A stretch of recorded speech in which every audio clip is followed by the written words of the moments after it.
Hello, everybody. Welcome into the Basketball Bulletin. My name is Trevor Lane. We are just over 24 hours away from the start of free agency, but things are already picking up around the NBA. Has been an absolutely insane day around the league. Lots of stuff for us to get into. We've got contract decisions getting done.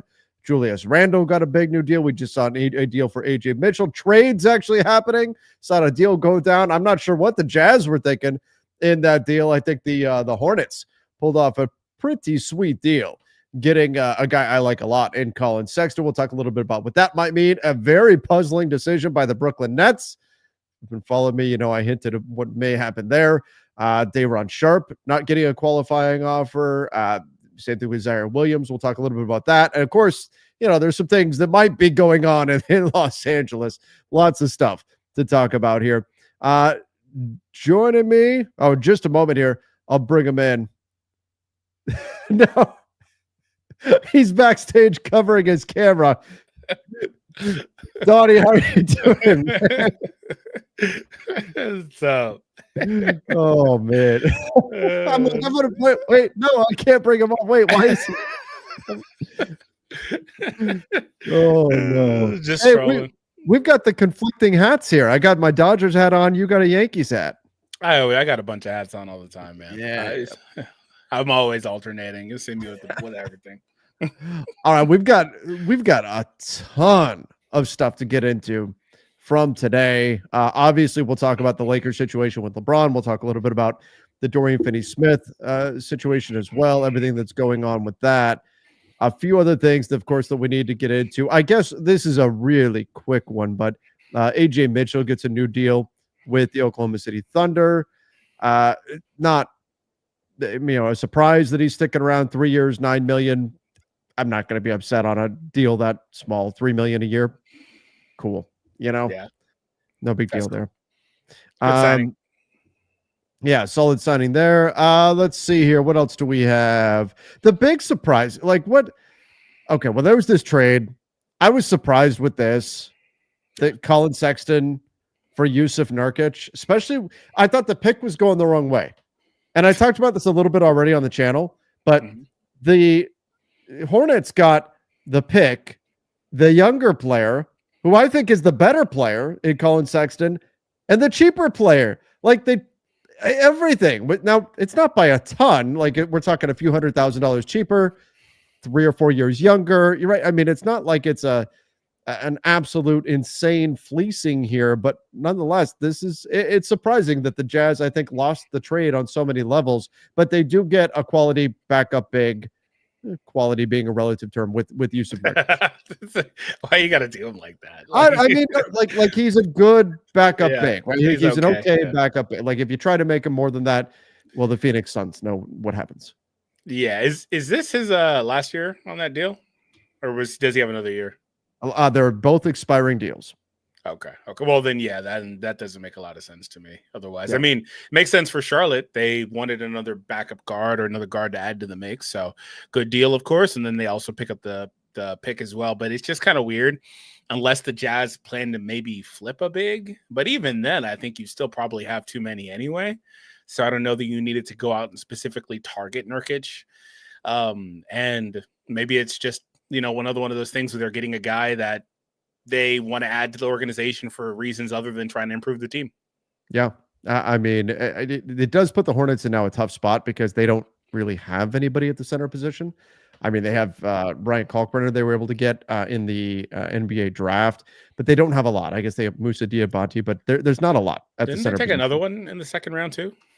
Maybe they did, and maybe I missed one. The draft at this point feels like it was a lifetime ago, even though it was just a few days. But the Hornets are a little bit short at the center position, so they'll need to now add, I think, some pieces there. We'll see what that ultimately looks like. I like Colin Sexton a lot. I think he's a really nice fit for the Hornets, a better player than I think he gets credit for. So a little bit of a head scratcher from the Jazz. I don't fall into this whole, this means, and maybe it's just wishful thinking, this means the Jazz are trading Walker Kessler. I don't think it means they're not, but I wouldn't look at this and assume getting Jusuf Nurkic means the Jazz suddenly are moving off from Walker. Like, if the Jazz made a trade for Bam Adebayo or Karl Anthony Towns, let's say, or something like that. Okay, then you could say, what are they really going to pay Cat plus Walker Kessler moving forward? Probably not. What do they really think? You know what I mean? Yusuf Nurkic is not a guy that's going to make you change your plans with Walker Kessler. Yeah, I don't know why they went out and targeted him. Like I said, they want to be competitive this year. They've said as much, and I'd assume that they're going to stick to that. But I still just don't get the roster building here. We've talked a lot about a guy like Kessler. I've long since said that Kessler is a guy that they can keep as part of their core because he is just young enough. You can extend him, and he's one of your guys. Like, you don't typically give up one of your guys when you're trying to build something. But I just don't get where Nurkic fits into all of that. And then again, they've got other bigs they need to find minutes for as well. You'd expect for Nurkic to be another guy trying to earn another contract in the NBA as well. So just kind of a weird player. Also, it's multi-timeline. Like, he's an older guy, 30, 31 years old at this point. I just don't really see the fit so much. All right, we have a little bit of breaking news.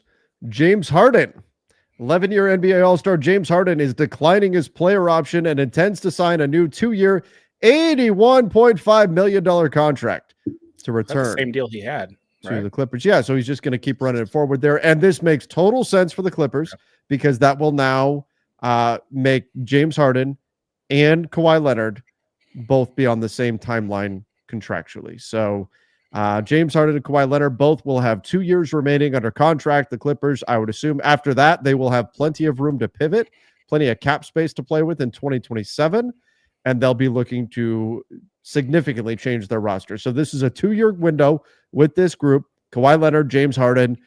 They'll have Ivica Zubac right now and no one else under contract in 2027. So I think this makes a lot of sense for the Clippers. Keep this group together, give them 2 years, and then you can really pivot your franchise in that summer of 2027.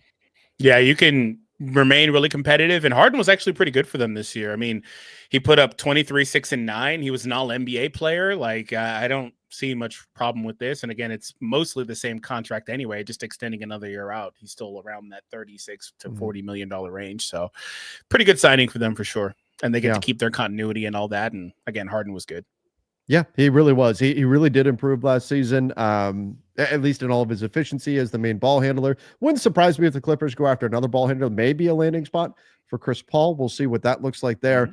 But this one was definitely, I was shocked when I first heard about this. I swore.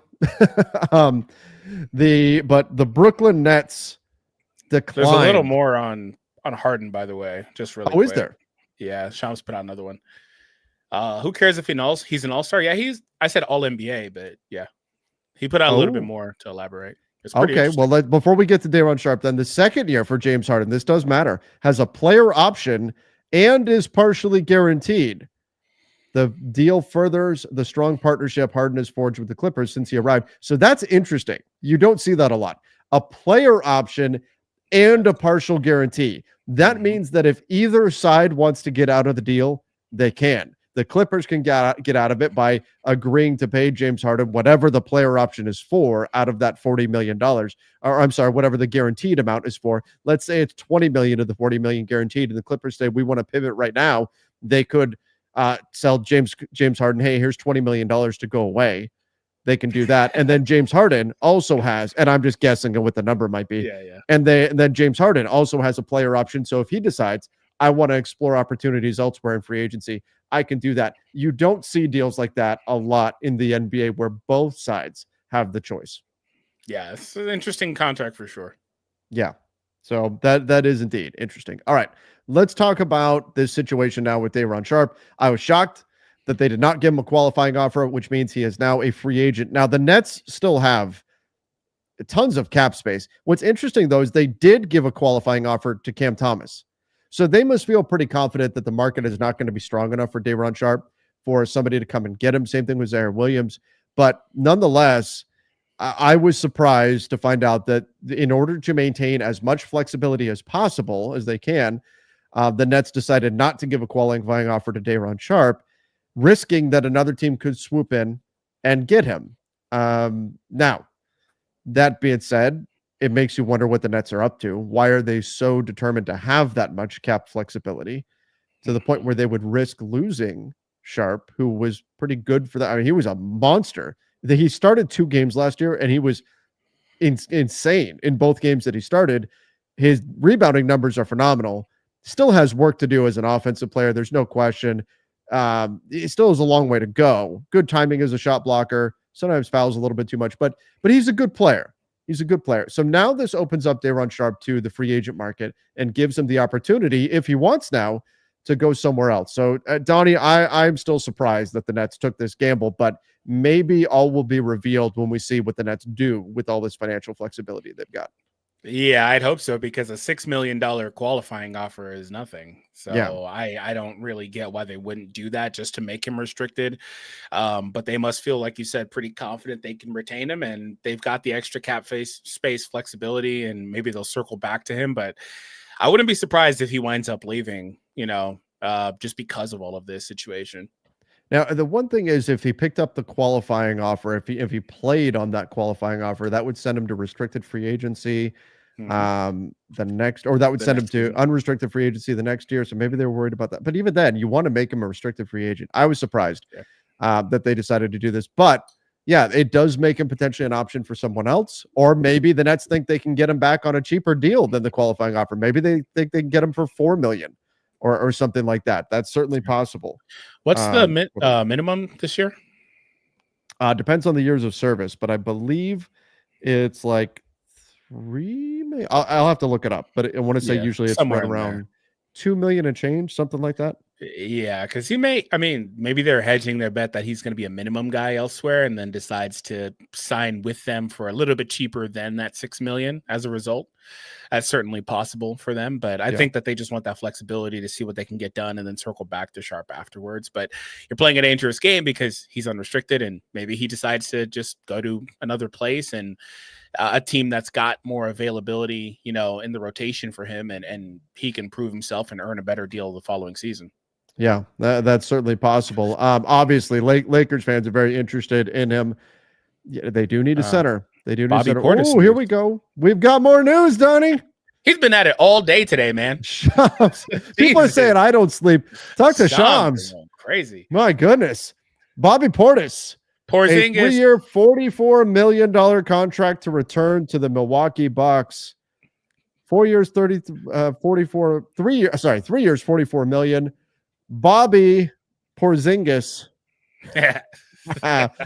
signing 3-year, $44 million. So what does that work out to be? Just under 14 million per? No, that's about 14 million and change per season on average. So that's basically an MLE deal. Does this now, Donnie? Does this set the market for Dorian Finney-Smith? Yeah, for sure. Because both are in such a similar situation. Yeah, I think so. What do you think about this deal for the Milwaukee Bucks? I mean, they kind of didn't really have much of a choice, did they? I think I didn't know that they were going to get anybody better. They didn't have much flexibility anyway, so I think it's a good deal. True. I do like him for another 3 years too. We'll see what happens. Maybe the last year's got some sort of option on it, but that's great. That's a great price for him. Now, I do believe that in the Dorian Finney-Smith situation, it's a year's issue with the Lakers. Yeah. They don't want to go so many years. With Bobby Portis getting 3 years, though, that sets the mark. I think Dorian Finney-Smith will look around in free agent. He is now an unrestricted free agent, and he'll be looking for teams that will give him a contract like that, full mid-level at a 3-year deal. What was DFS's contract anyway? Wasn't it around 15.3 million? It was going. Yeah, so like it's just a year's thing, because that's more money than Bobby here is getting on a per year basis. But with DFS, then he would be wanting, probably 2-3 years, or maybe 3-4 years, to be honest, at that number. Yeah. And the Lakers seem to be really trying to value having that cap space and flexibility, particularly next season. Exactly. They're valuing having that flexibility right now. And maybe that ties into what LeBron had to say in that statement that came out as he was picking up his player option, about essentially making it clear that he wants the team to improve. And I mean, this is the closest he's come to say, make moves or I'm out, or I'm going to want out of here. I mean, it basically sounds like they may be, at a crossroads here. So it'll be interesting to see how the Lakers play that moving forward, and how this Dorian Finney-Smith decision factors into LeBron's decision. And if this is now the standard for a Finney-Smith deal, which is a very similar situation to Bobby Portis, very similar contractual situation, would the Lakers do this deal for Dorian Finney-Smith? I don't know. Yeah. Do you think they would do the 336 for DFS? I would hope somewhere in that range. Hope. That's a steal. I think it's less off the top, but you get the extra couple years of guaranteed money and all that stuff if you're DFS, which I'm sure he's thinking about at 32 now. Mm-hmm. And there's a chance that he's not worth that much in a couple years. Who knows, right? But I think that's a good number for him for sure. Yeah. So they should be trying to pinpoint that. But I mean, maybe 39. I'd go 39 also. So we'll talk about the Julius Randle contract in just a minute. Isle Farkash with the super chat, we appreciate that. Said, is Sharpe the top free agent target for the Lakers? Not to my understanding. They really they want a center, but I keep hearing them connected to especially Clint Capella, but Brook Lopez as well. We know they're looking for obviously a center to fill that starting job. And my question with a guy like Day'Ron Sharpe, I like Day'Ron Sharpe a lot because he could be a long-term addition to the team, whereas like Brook Lopez is 37 years old. He's not going to be a long-term piece. But I do think that maybe Capella, Brook Lopez, you feel more comfortable with one of them if you say we need a guy who's going to be our starter night in, night out. Day'Ron Sharpe may get there, but I don't think he's there right now to pencil him in as your starter. Would you welcome a Mo Wagner return? Madman Mo now had his team option declined, but we've been talking about for a while here with Mo Wagner that he probably is going to just sign a new deal with Orlando. He'll stay with his brother. At the $11 million he was going to make, it was always a good chance that he wasn't actually going to get that money. So now they'll decline that, but I think he probably winds up staying. Yeah, that's true. So I don't mind that move by the Magic. The one thing about Orlando, though, you've got Mo Wagner, who unfortunately, I believe it was an ACL tear last year that he was dealing with. But you also have Goga Batadze. You also have Wendell Carter Jr. Like they already have some decent pieces. Jonathan Isaac will occasionally masquerade as a center. So they've already got center pieces on that roster. And it makes me wonder if the Magic could be up to more. You know, they already bought on Desmond Bane. I don't think they have to do anything drastic from here. Bane fits a lot of their needs and does a lot of what they really, really needed out there on the perimeter. But just given the market right now, how many teams are digging around for centers? The Spurs, the Hornets, obviously, our Lakers, a number of other teams looking for centers right now. I wonder if the Magic could be a team to sell into that market and come out the better for it. I guess we'll have to see. It's possible. Let's see. I just want to say, yeah, Shams, take a break, bro. Good Lord. Every 5 minutes with this guy. I'm telling you, a break. Shams does not sleep. He waits. If you've ever seen, like, he posts his screen time during this time of year, and it's like 21 hours. It's insane. Yeah. The dude sleeps for like 2 hours, and the rest of his time, his phone is on, and he's on. He's got multiple batteries and all that kind of stuff. Yeah, I bet when he's asleep, he has someone else awake watching his phone too. Probably wake me up if anything happens. Like, I'm sure he does, man, because he's on it. All hours of the night don't matter. He's on it. He is. Yeah, that man, he's since we've been on, he's dropped 3 stories already. Yep. And I'm sure there's going to be more coming. Again, we are counting down. We're nearly 24 hours away from the start of free agency. 24 hours and 45 minutes, I suppose, away from the start of free agency right now. But again, when I say the start of free agency has already started. Let's be real. Yeah. It's already done, to be honest. It's already done. To a degree. There's still stuff happening. It's probably halfway done. But yeah, Trev, like I was saying, you need to step your game up. You're not meeting expectation. Dude, I think I got 5 hours last night. That's too much, man. That's too much sleep. Shams is setting the standard. You need to step your game up, man. I think the Luka trade night was the least sleep that You I've probably gotten. didn't sleep at all that night. I think I slept like 2 hours, maybe 2 tops. hours? Tops. Tops. That's where I just start getting punchy though. And it's everything just Yeah. that's when I start throwing out Bobby Porzingis and shit like that. Porzingis. Yeah, Chad said it's more entertaining if Shams has competition. Yeah, Shams is kind of in a weird spot where the opposition retired. So like he doesn't have anybody to oppose him anymore. He can kind of just do whatever he wants. Yeah. There are guys that drop great stories like, Stein and stuff, but they're not able to. They will drop the stories that Shams drops before Shams, but Shams will get all the notoriety for it. Well, yeah, he's got the bigger platform. So, I mean, it's like it is what the it aggregation accounts that Yeah. will put news out there and then say via and just tag the account rather than just quote tweeting the account that actually put it out there, and then they'll get all the retweets and all that kind of stuff for it. Yeah, it's kind of like that. For sure.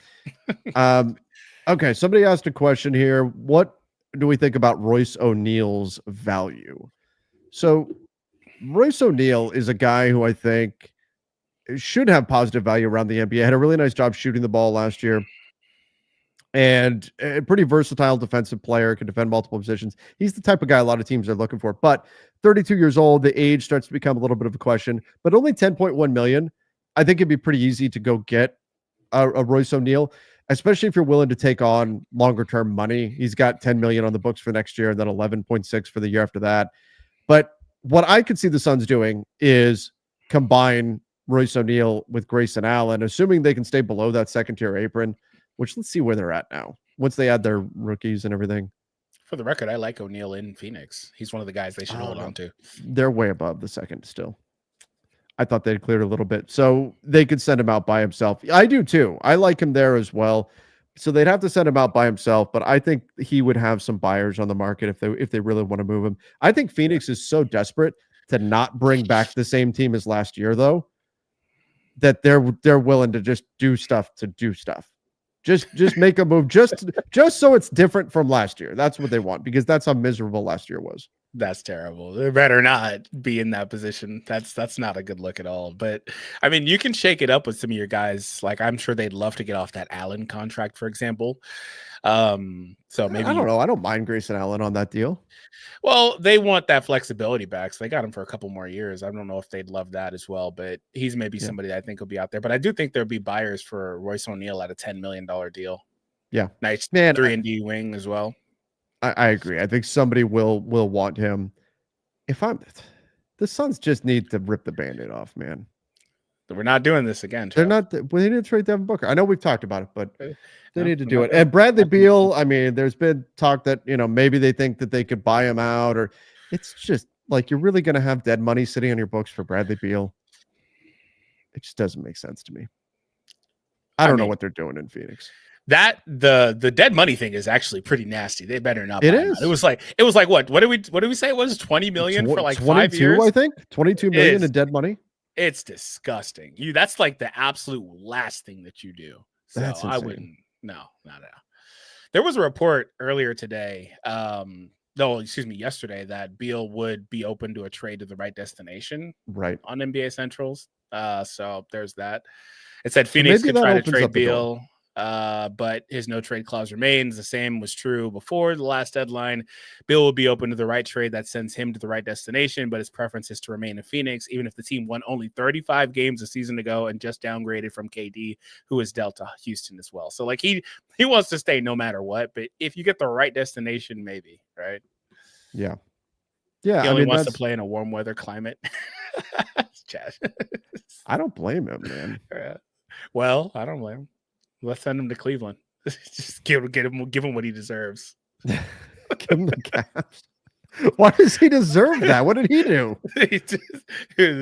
He wants to stay in the sun so much. Where's the coldest place we could send him? I'm not good at like geography. What, stuff. Toronto? Maybe I was going to say is it Minnesota? Yeah, let's send him to Minnesota. Get him over there. Man, you want to play in the sun so bad? There you go. That's just mean. Trading a guy out of spite. What are we, the Brooklyn Nets? Told Kyrie Irving, I don't care if you want to be a Laker. We're mad at you, so we won't send you there. Take that. They said we're not going to push. We're going to send you wherever we want. Yeah, just that's what they need to do with Beal. Chicago, the Windy City. Ooh, that's a cold wind whipping through there. We did have this earlier today, too, that we should discuss. Julius Randle, a new 3-year, $100 million deal to stay with the Timberwolves. He was great in the playoffs for the Wolves, especially in round 1 against our Lakers. This is essentially the same money that Randle was already making on his contract, but this will keep him now longer term. And I think this is goodbye to Nickeil Alexander-Walker. Yeah, this pretty much screams that they can't keep Nickeil, and they probably already know that they wouldn't be able to. Maybe, he's in hot pursuit, or he's somebody that other teams are in hot pursuit of. Excuse me, Detroit, namely Atlanta, but he's probably the most coveted guy on the market if you're Nickeil. So you might as well keep Randle. Well, here's the Randle was good too, right? Oh yeah, he was really good. But here's the crazy thing. So look at all that salary in the front court. My bad. Look at all the salary. That's nuts. A lot, right? I mean, it's Randle, nuts. Naz Reid, and Gobert. I mean, that's a lot of money spent just on your front court. Now, when we talk about Nickeil Alexander-Walker, now we're getting to a point, Donnie, where mid-level exception money isn't getting it done, right? A few weeks ago, it was, well, maybe a team could get him for sub-MLE money. Then it's, well, he's got multiple teams that are interested at MLE. Now, and that's $14.1 million. Now, Atlanta, who has a $25 million trade exception they could use, and the Detroit Pistons, who now maybe don't have to pay Malik Beasley. They're not going to gamble on that. He might, but they won't. And so now they could wind up also having cap space to go spend on Nickeil Alexander-Walker. Yeah, and going over the MLE for him. I don't know, but I would have liked to have retained him, if I'm Minnesota, for sure. Like I think he's somebody that fits really well here. And he's the type of guy that, you find these diamonds in the rough you want to hold on to. So yeah, I would, if I was the Wolves, I mean, they got him in the Mike Conley trade and the D'Angelo Russell Mike Conley trade. Like if that's, and he was seen as like a throw-in at that point, and they've developed him and all that. Like I would want to keep him too, but just the money, I don't think it's there. I don't think it makes sense financially for Minnesota, but now with Detroit, unfortunately, and by the way, I think Detroit has already lost Dennis Schroeder. I think it's a done deal. I think he's going to Sacramento. There's been too much buzz about it. I don't know if you saw that clip that was going around last night of Dennis Schroeder said the Pistons don't want to wait on him. Yeah. So he's going to Sacramento. He's going to take the starting job there. I get that. But if Schroeder's gone and Malik Beasley, now you're not going to pay him. And I get it. And that whole Beasley situation is a mess. Yeah. And good luck to the NBA handling that. That's a nightmare. But now for the Pistons side, you're not going to pay Beasley right now. You're not paying Schroeder. That gives you the flexibility now to go bid on Nickeil Alexander-Walker. I think it really is coming down to Atlanta versus Detroit for Alexander-Walker. Which team would you prefer that he landed with? I think they're both good destinations. Man, but Detroit is like they're the thing with Beasley is pretty bad. Obviously innocent until proven otherwise, but it sounds like they're not even going to bother trying to negotiate with him. They're just going to kind of move on, is what it sounds like. They have to let that whole investigation play out. Yeah. It sounds like they need to try to really get Nickeil. There's another couple guys they're really targeting, but I would actually like Nickeil alongside Trey. I kind of like what they're doing there as well. I'm with you. I was thinking that too. And it pains me to say that, Donnie, because Detroit was one of my favorite teams to watch last season, but they're getting Jaden Ivey back. Yep. They've got pieces there already. Now, losing Dennis Schroeder will certainly hurt. I'm confident Detroit can find another guard. Maybe they become a landing spot for like Tyus Jones or something like that. But losing Beasley is huge if they don't keep him. Oh, it hurts in a big way too. And maybe you can work out something with Hardaway Jr. Oh, Beasley was fantastic. Beasley and not just late in games when it was over. Oh my God. He put up 16 points, 9 threes a game, 40%. I was like, that'd be nice to have somebody able to put up 9 threes and get 40% per game is crazy. Yeah, it's awesome. And back-to-back years of being 41%. Look at that 35. Where was he then? When was he? Oh no. I was going to say career low, but that's so misleading. Yeah. That's so misleading. That should be like 32. It really was. He had so many games where it was garbage time, the game is over, and Beasley would can like 2 threes real quick at the very end. Yeah. And it would inflate his percentages. It drove Lakers fans crazy because we're like, no, you shot horribly all game. You need to take that low percentage and sleep in the bed that you made here. And he just hit a couple of threes right at the end, and his percentage would go up. But he had a great season the last couple of years. I know he was going through some stuff from what he's talked about on podcasts and such. He's going through some things, and was able to kind of refocus. And I'm happy that he was able to come through that. What's going to happen with him now? I don't know, but he's a legitimate loss for the Pistons, assuming he's not on their roster next season. All of that says Nickeil Alexander-Walker would be an interesting replacement there for him. But again, pains me to say it, but I look at what Atlanta has cooking right now. I look at what Atlanta is doing. They picked up Porzingis. You could be a fan of his or not, but look at the army of wings that Atlanta has around Trae Young. You've got Jalen Johnson. You've got Zach Reese-Shea, the former number 1 pick. You've got Dyson Daniels, the great barrier thief. Fantastic. Now you've got Terrence Mann on the way out. You've got the starting 2-guard spot open. You got Trae Young, who needs a defensive guy next to him. And you've got still Onyeka Okongwu, who's a nice, versatile young big. I think Nickeil Alexander-Walker fits perfectly in that Atlanta backcourt. Yeah, he would be really nice. Like I almost kind of hope he goes there just because I want to see them put together a good team. And with the way that the East is next year, I think that assuming that they're healthy, and obviously it's one thing to bet on Kristaps being healthy, but hopefully he is, of course. I think this team could be really good. Yeah, I think so too. Somebody said they can't afford Nickeil Alexander-Walker. I'm not sure who you're talking about, but if it's the Hawks, they have a big trade exception. They've got a $25 million trade exception. That's how they would afford him. So why wouldn't Dyson be starting at the 2? Oh, maybe he would. I'm not saying he couldn't. Just I could see Nickeil Alexander-Walker being a big part of that backcourt. Maybe you start him and it's Reese-Shea coming off the bench or whoever. Dyson Daniels I would have in the starting lineup. I'd pencil him in. Jalen Johnson coming back from injury. You want him out there as well. Yep, I agree with you. Yep. All right, let me see what else we've got going on here. Chat, if you guys want to throw any questions, comments at us, let us know. Are the Lakers re-signing Dorian Finney-Smith? They are. A report from Mark Stein is that they are very strongly wanting to keep him around. Now, if a team offers 3 years, though, and the Lakers say they won't do 3 years, that's probably that. Yep. So, not to get it misunderstood, we do want Detroit to be good next year. Oh, for sure.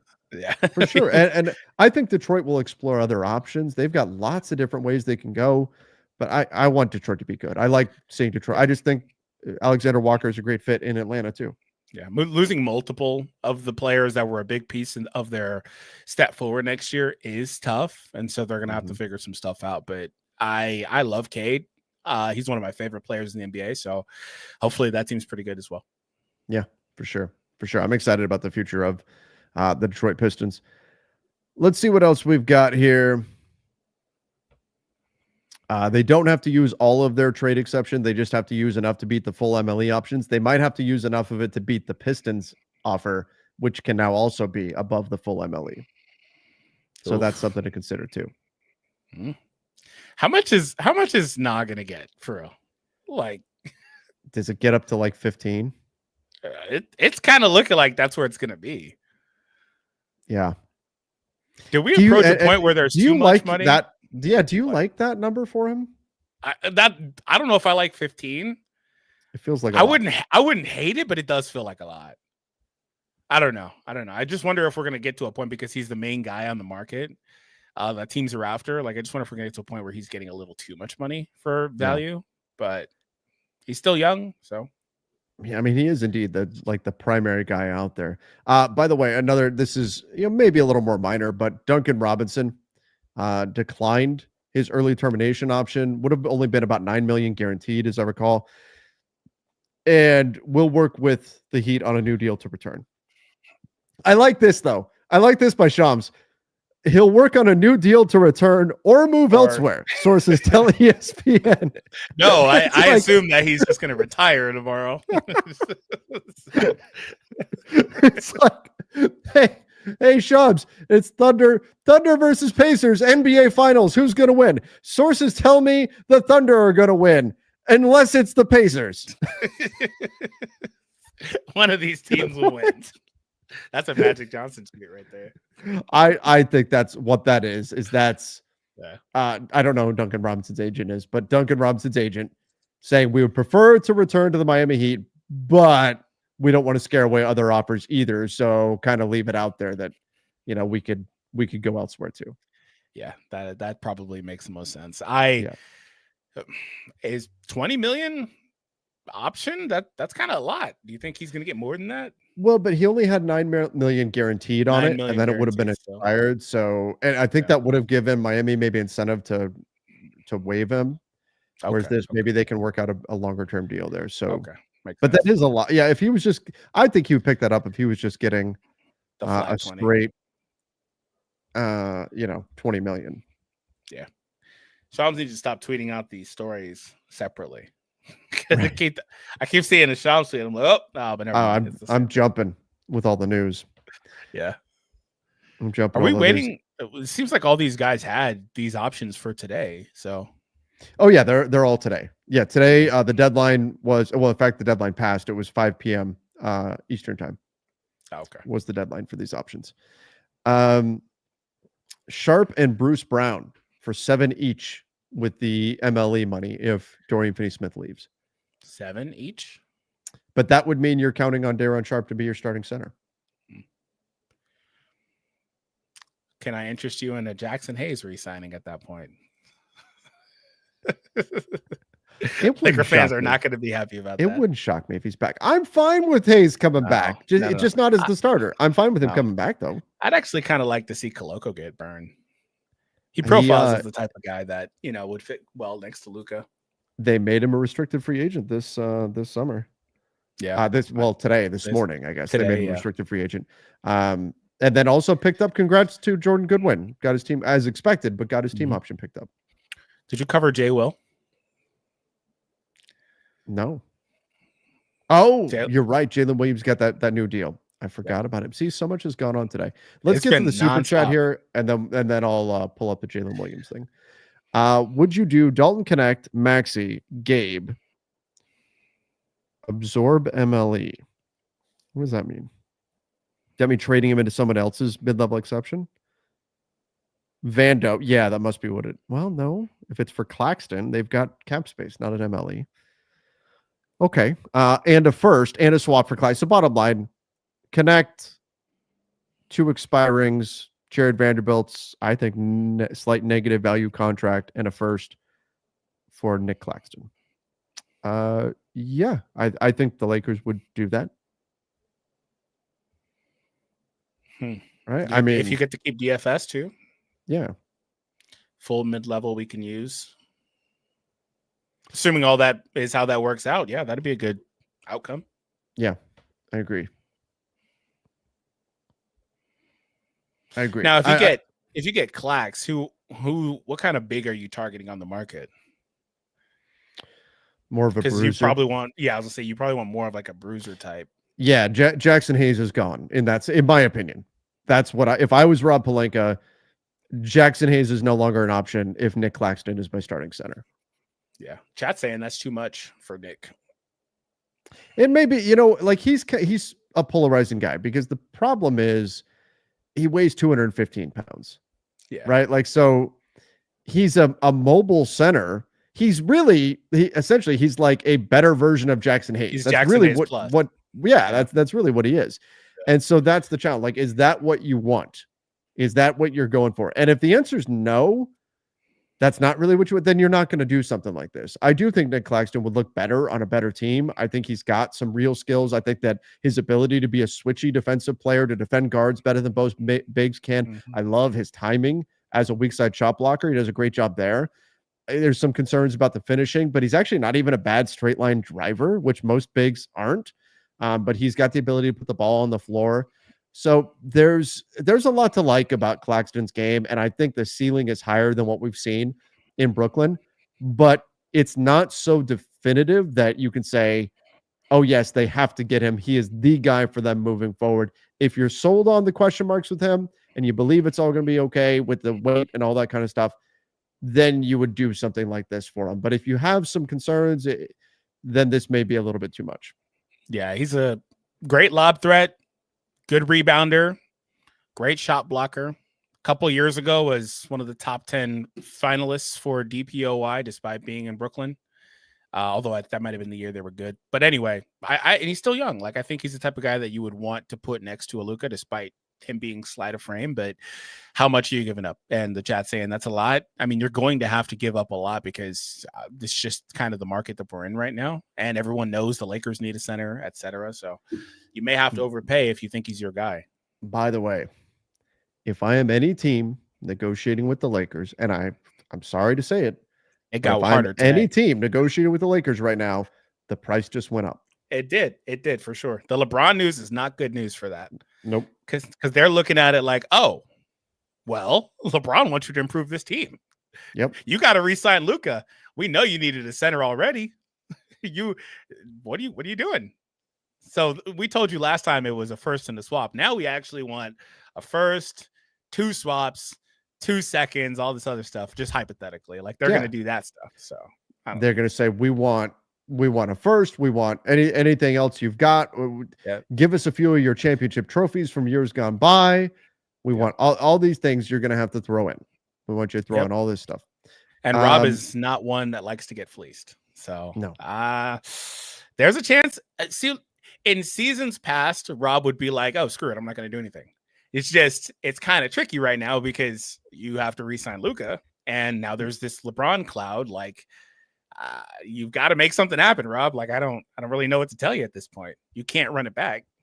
Which is what everybody is going to tell the Lakers and Rob Pelinka.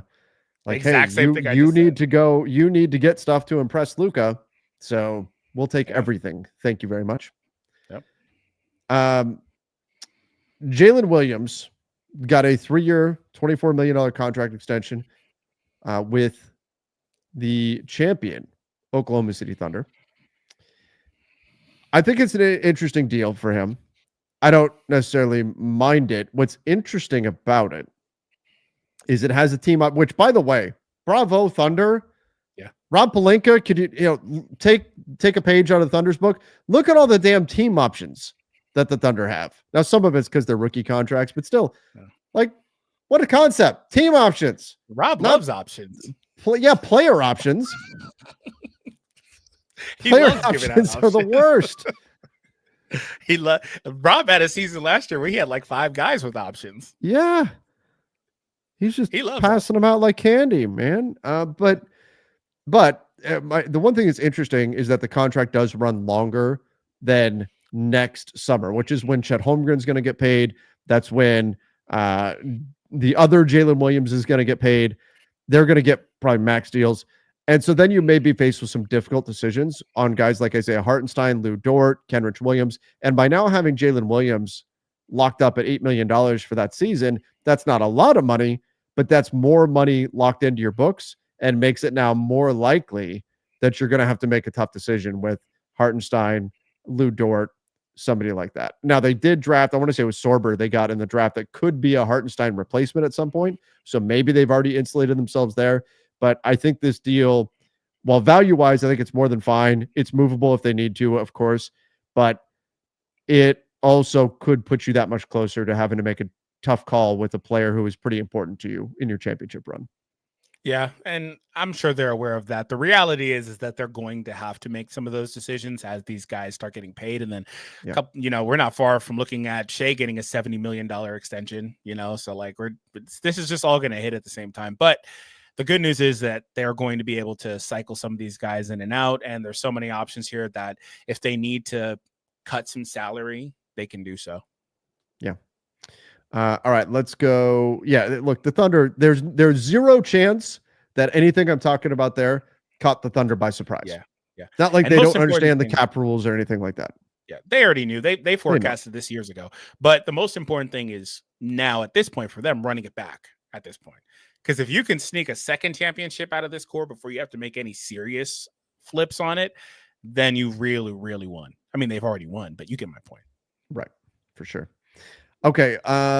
Since Luka came, you've been drowning Braun better. Downing Braun?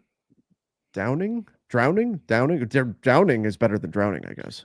No, I think the best I think the best thing that happened was that post Luka trade, I thought that LeBron did an excellent job of buying into whatever the team needed him to do, and really showed that versatility. Because prior to the Luka trade, he was awesome too, but just in a different way. As your primary guy, AD's down. He's the player of the month in February. You pull off some really big marquee wins like that Knicks win right before the Luka trade. And then after the Luka trade, he kind of saw where the team was deficient and was able to, buy in defensively, be able to switch his roles, turned into somebody that was mostly off the ball a lot too, and kind of just scored more as a spot up guy, as a slasher, things like that, did more of the dirty work. And I think that is the part that's lost on a lot of people. They just see the age, just see the salary, and it's like, there's no way somebody this old should be making that much money. But the reality is that he was an all NBA player. He was a top MVP candidate at 6 and running and all that stuff. And yeah, there's no reason to down him. Nobody's down on him or doubting him, whatever it was. He was awesome last year. Yeah, he was great. And we've talked about that. Just the reality is, and I know a lot of they've got him at 41 already on here. Yeah, there he is. They've already flipped over to next year. So I see a lot of LeBron fans that kind of bristled at Luka arriving in LA and what that meant, that the team was now being built around Luka and wasn't all about LeBron anymore. There was, there's just natural friction there. If LeBron is your guy, you're not a Lakers fan, you're a LeBron fan, there's going to be some natural tension there. And so that's going to create some stuff. But the Lakers organizationally are now focused on building around Luka. Yeah. As they should, and LeBron knows that. That's not LeBron meant to offend LeBron in any way, and I don't think he takes any offense to it. Yeah. He's smart. He knows exactly what's going on, and they are by necessity now building around Luka's timeline, because Luka's timeline is the next 10 years, and LeBron's timeline is what, the next 1, 2, something like that years. So they have to. Yeah, he said the same thing. He said repeatedly that they've flipped and he understands. And like I said, he bought into it. Like, it's not like he caused a problem, was trying to take the ball out of Luka's hands or any of that stuff. He completely bought into it, right? And he loves Luka as a player, and he was okay playing second fiddle. Even Austin, as well. Like, Austin had the ball a lot down the stretch. But LeBron said several times that he's aware of that and he's okay with that, because he's not going to be around for much longer. He knows that. He even said it when he was like, Luka can't make his decision based off of me because I'm not going to be here much longer. I've only got, a little bit left time. So I think that's a little overblown. Right. And it's weird because fans were expecting him to take a pay cut, and all that pay cut stuff did is just put a lot of pressure on him specifically to be the guy to sacrifice for this team financially in a way that nobody else really is in a position to do. And it villainizes him, because if he doesn't take a pay cut, he's not serious about winning, supposedly, right? Whereas in reality, this team should be able to field a competitive team with 2 all-NBA quality players on it. It shouldn't hinge on whether or not he's going to take a massive $20 million pay cut or not. Agreed. Yeah, 100%. 100%. Yeah, it shouldn't hinge on him to do that. It shouldn't be his responsibility to do that, especially when he was 6th in the MVP voting, second team All NBA. Like, that's the kind of guy that's worth a max contract. So people look at 41 and say he should be making 20 million, right? But that's just not the reality here. He was worth a max deal last year based on everything. It's whether you agree or not is up to you, but the facts are the facts. He was, like we were just saying, one of the better players in the NBA last year. I mean, and from a purely, because a lot of times, fans don't look at this side of things, but from a financial perspective, the Lakers are making many times what LeBron's salary is in revenue because LeBron's on the team. So LeBron's looking at it going, I'm making how much money for you guys right now?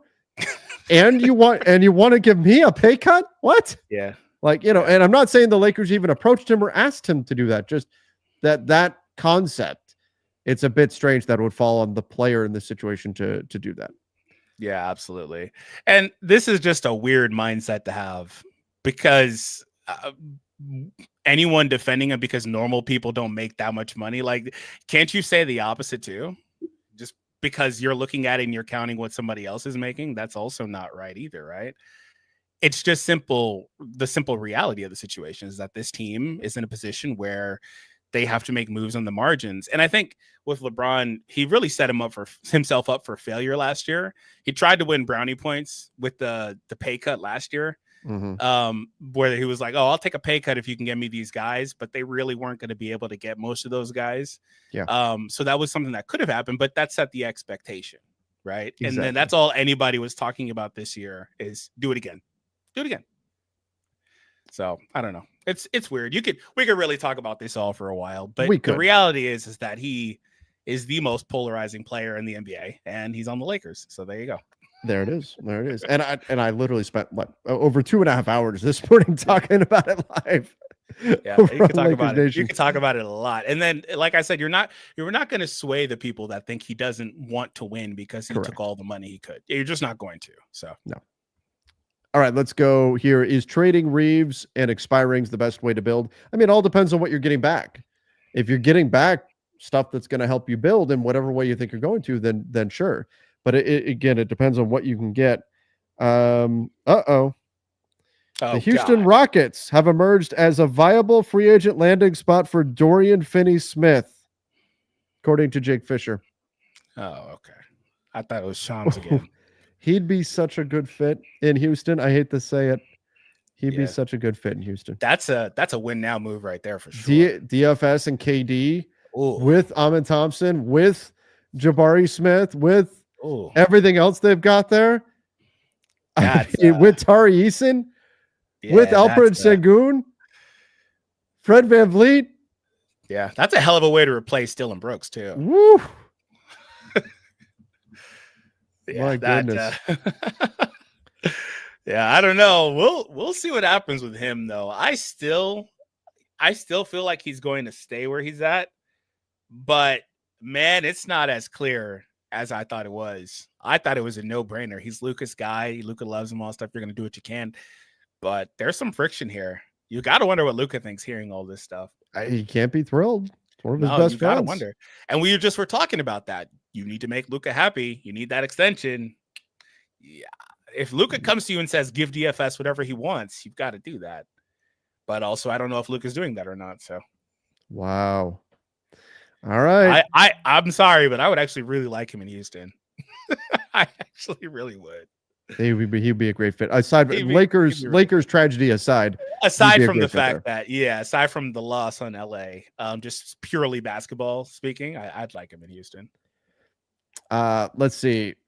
Get Malik Beasley back. I bet they won't. Kings. That one will take a while too, though. Who knows? They've saying, Trev. Say it right. In all seriousness, is it saying? Yes. I don't know these things. In all seriousness, though, like it's going to take time for that whole process to play out with Malik Beasley, and we'll see where all that goes. I'll be honest, I'm a LeBron fan, but ever since he became a Laker, I started to become more of a Lakers fan. So I don't mind if he gets traded. Well, welcome. We're happy to take all cover. Whether you're a Luka fan, LeBron fan, whatever. We're happy to have you. And Lakers fandom is vast and very diverse, and we're happy to have you all here. Yep, absolutely. Is there a chance we can sign Day'Ron Sharpe? I think the chance goes up if Dorian Finney-Smith does go elsewhere, because that would open up the full MLE. I don't think that's a overall positive for the Lakers to move to lose Dorian Finney-Smith, but I think it's possible. I won't say that getting Day'Ron Sharpe is likely, but I would say it's possible. How possible? Put a number to it. Less than 50% chance. I mean, I think the Lakers they're going to be looking for a guy. I think Rob Pelinka is going to want a guy he can say, hey, this guy is our locked in starting center. And like Clint Capella, while he's older, and you can make the argument that Day'Ron Sharpe is more of a long-term fit, potentially a guy you can grow and develop. And there's a real case to be made for that. I think Rob Pelinka is going to want to have a legitimate guy that's been a starter in the NBA that the Lakers can turn to. And I think that's where ultimately he's going to go. Yeah, but you also probably have to pull off a trade to get that guy, don't you? Well, not like Clint Capella, Brooke Lopez, something like that. Like we talked about last time, does Clint clear that bar or not? Because for half the people, it'll be yes. Half the people, it'll be no. Yeah. Right? I mean, he lost his starting job to Onyeka Okongwu in Atlanta. So yeah. Man, the Houston Rockets as a landing spot for Finney Smith. He'd be a great fit there. Yeah. Yeah. Well, as this one's brought up here, I did see something like a couple days ago when the Cam Whitmore stuff came out that could be a potential sign and trade with DFS or something like that. Would you like anybody on Houston in a sign and trade to return to LA? I mean, well, yeah, like nobody you realistically get. Yeah, of course. I mean, Jabari Smith and all of that would obviously be great. But they're definitely not getting anybody like that. They still have Reed Shepherd. I'm pretty sure they're going to waive Jock Landale. They wouldn't give up Tari Eason in that kind of a deal. They just, I mean, I just run the gambit. Can't get right. anybody. I mean, you look at everybody they're getting. Like, it doesn't. There's nobody the Rockets would give up in that makes any sense. Yeah, they're not. They just got Steven Adams. Yeah, Jabari Smith, no. Reed Shepherd, no. Like, the Rockets aren't giving those guys up in a sign and trade, especially if they've got an MLE to offer. They don't need to. Yeah. And by the way, Fred VanVleet taking the $25 million deal that he did is what gives the Rockets the mid-level exception. Oh boy, that's quite. Isn't that what should have happened with a Laker player this year? Perhaps. Oh man. Well, Jock Landale and Whitmore. Yeah, maybe that's what, something like that. At least you're getting Cam Whitmore back. At least it's something. You're getting a young player. I mean, if there's any way, if you're the Lakers and you can do that, you at least say, hey, get the guy that we should have drafted a couple of years ago. Yeah, I think that the Lakers should do what they can, though, to retain DFS. Beyond the Luka thing, like, I thought he was legitimately good for them during the regular season. Was a huge part of the culture changing with the team and that defense really, really getting better with him post-D'Lo trade. But I know that fans are pretty low on him because honestly, they're low on everybody, but they're really low on him because of the playoff run. So, yeah. And you know what? I mean, let's like when we're looking at what they can do, let's give them some time and let's keep in mind this kind of stuff. I'm not saying the Houston Rockets aren't interested in him, but this could also be to from DFS's agent. Hey, yeah, make sure that you're giving us all the years that we want. Yeah, absolutely. Okay. Got another super in. Okay, we'll do one more, then we'll call it here. If DFS is gone, LA should use the MLE money to absorb money in a Kessler trade as another value they can give to Utah. Sure, I mean that's not a lot though. He's only making $4 million and change. So you're not taking a lot of money off the books. I guess you could stack another if they have like a $5 million contract or something Utah does, you could absorb that too with the MLE. But sure, it's something that it would be a pathway potentially to a Kessler. I mean, you could do Walker Kessler. Well, they're not going to give up Cody Williams or Keontae George. Our old friend Steve Mikhailuk is non-guaranteed. It wouldn't be Kyle Filipowski. It's Sensabaugh. Yeah, I mean, I don't see a player they would really want to do that with. But I mean, I guess you could absorb Walker Kessler, and that's something. It's just not enough, I think, to be a factor. Yeah, you absorb him and then instantly throw him a huge contract extension. Got to give him an extension. Yep. Yep. Okay, everybody. Well, obviously, it's been a very active day around the NBA. A lot of stuff going on, and we are now just about here, 24 hours till the start of free agency, and that's when things will officially. Well, we're already getting news coming out, but teams can start signing players. So it'll be interesting to see what happens here. We'll be keeping an eye on everything here on the Basketball Bulletin. We appreciate all of you who have been so supportive of this channel. If you haven't done so yet, please make sure you subscribe and turn on those notifications. Yep. All right, everybody. See ya. and stay safe.